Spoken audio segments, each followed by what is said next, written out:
Assalamualaikum warahmatullahi wabarakatuh. Salam sejahtera. Selamat bertemu kembali dengan channel Sanggar Literasi Situs Seni. Kali ini kami ingin memaparkan sebuah fakta tentang perpuisian. Pada saat ini, di era digital ini, di era internet ini, setiap hari puisi ditulis di Indonesia mungkin mencapai puluhan ribu, baik yang nantinya diterbitkan lewat online dan kemudian ada yang diterbitkan dalam bentuk buku. Yang diterbitkan dalam bentuk buku pun jumlahnya cukup banyak, mencapai ratusan. Sebelum kasus pandemi COVID-19 atau virus corona menyerang muka bumi ini, Perpustakaan Nasional Republik Indonesia selaku yang mengeluarkan ISBN untuk buku yang akan terbit sempat membatasi usulan ISBN itu setiap harinya hanya 500 judul buku. Itu tiap hari ya, berarti 10 hari terbit 5.000 judul buku. Dari 500 judul buku tersebut diperkirakan 200 judul buku diantaranya merupakan buku kumpulan puisi, buku karya puisi, baik yang terbit perorangan, buku perorangan, antologi perorangan, maupun buku kumpulan puisi hasil berjemaah ya, hasil bersama-sama, antologi bersama. Lumayan banyak. Nah, hal ini tidak seimbang dengan buku yang terbit yang mengupas masalah perpuisian, baik analisis puisi, kajian puisi, maupun buku teori puisi. Terutama sekali buku teori puisi itu sangat jarang sekali di Indonesia terbit buku teori menulis puisi. Dan jikapun ada, banyak di dalam buku tersebut merupakan kutipan atau adopsi dari teori-teori orang lain, terutama dari barat. Jadi si penulisnya sendiri bukan pelaku penulis puisi. Tentu saja buku teori seperti ini menjadi kering dan kaku karena si penulisnya belum bisa membuktikan bahwa ia sendiri bisa menulis puisi dengan bagus.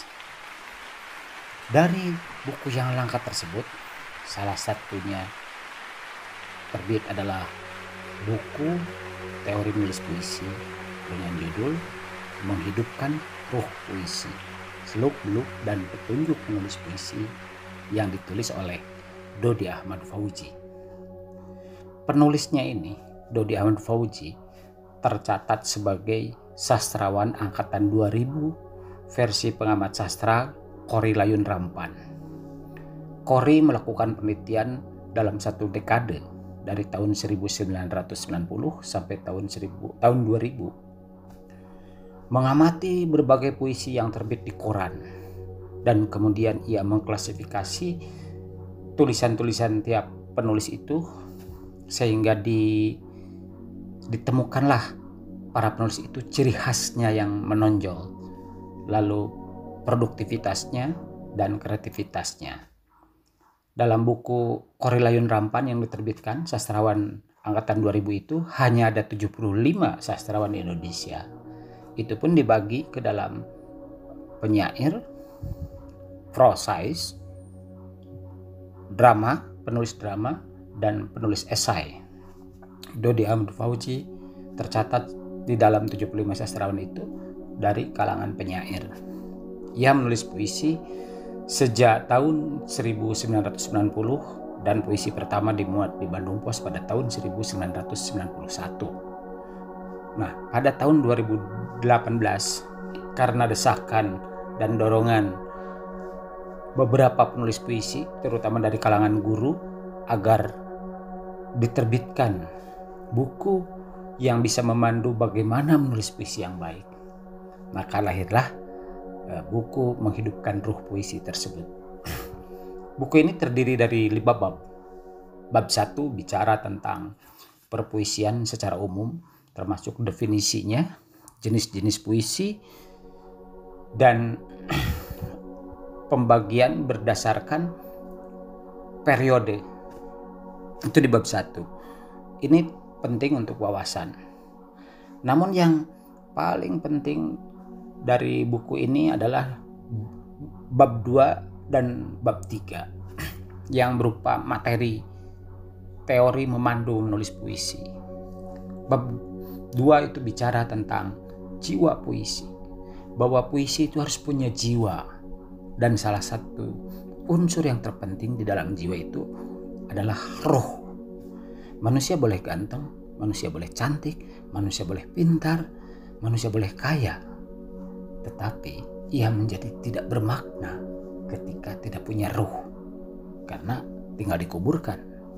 Nah, bila di dalam jiwa manusia nomor 1 itu ruh, lalu di dalam jiwa puisi, apa yang dimaksud ruh? Nah, ini jawabannya dapat ditemukan di dalam buku Menghidupkan Ruh Puisi. Bab 2 bicara tentang raga puisi. Jadi puisi itu punya raga. Kalau raga manusia yang paling utama itu adalah wajah, ya. Wajah atau kepala itu raga yang paling utama.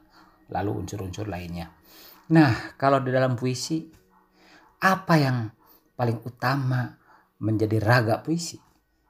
Nah, lagi-lagi bisa ditemukan dalam buku Menghidupkan Ruh Puisi. Bab 4 dari buku ini berbicara tentang analisis puisi. Jadi puisi dikaji secara taksonomi, dikaji secara maknanya, dan unsur-unsur lainnya. Sedangkan bab 5 dalam buku ini adalah contoh bagaimana puisi direvisi, bagaimana puisi diedit supaya memiliki ruh dan supaya manis atau menarik secara kebahasaan. Buku ini tidak dijual di toko umum, tetapi melalui online.